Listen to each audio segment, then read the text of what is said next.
Now, if you remember in the previous video, 2 or 3 back, I talked about the basic steps about migrating to Exchange 5.5. When we did a no coexistence strategy, we can just migrate the mailboxes now. There's some things you got to understand about this process, and I want to point them out here. First of all, understand we did not join an existing 5.5 organization. We just created our own 2003, and now we need to grab the mailbox and so forth, all that data from 5.5 and bring it into our 2003 organization. The tool we're going to do this with is the Exchange Server Migration Wizard.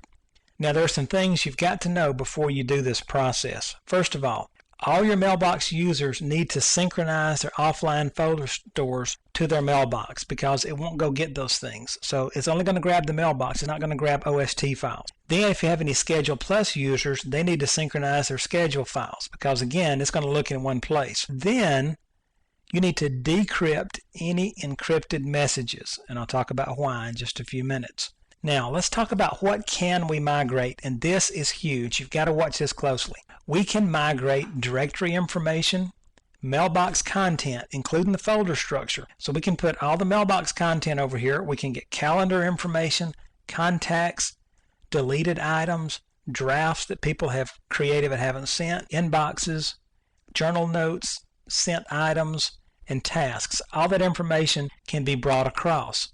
Now, here's the big one. Pay close attention to this. Data that cannot be migrated. Your inbox rules cannot be migrated from 5.5 to 2003. Public folders, now this is big, cannot be migrated with this tool. This is why one of the reasons Microsoft recommends you join the 5.5 site and move this stuff, because it can happen then. Out of office messages, offline folders, offline address books, personal address books cannot be migrated with this tool.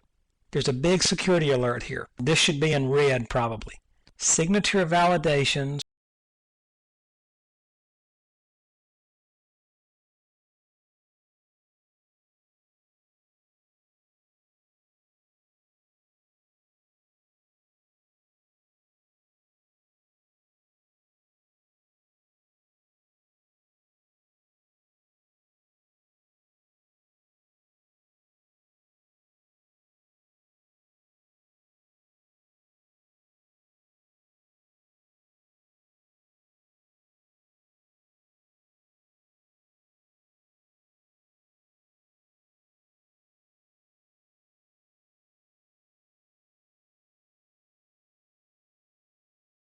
Messages that you cannot decrypt, so just be aware of that. So migrating mailboxes is a neat option, but understand there are some gotchas here. So again, before you start this process, I would strongly suggest that you download that deployment paper and really read through the process on migrating, and then do a migration in a test environment first. Migrating is always real tough to teach. There's all kind of issues that can come up. Microsoft has really streamlined this process quite a bit, and with the tools, and especially with the Exchange Server deployment tools now on the setup, they've made it much, much easier. So go through those steps and deal with any issues as they come up. Good luck to you in your migrations. Pay close attention to this stuff as you prepare for the exam, because you're going to see some migration questions on the exams from this point forward.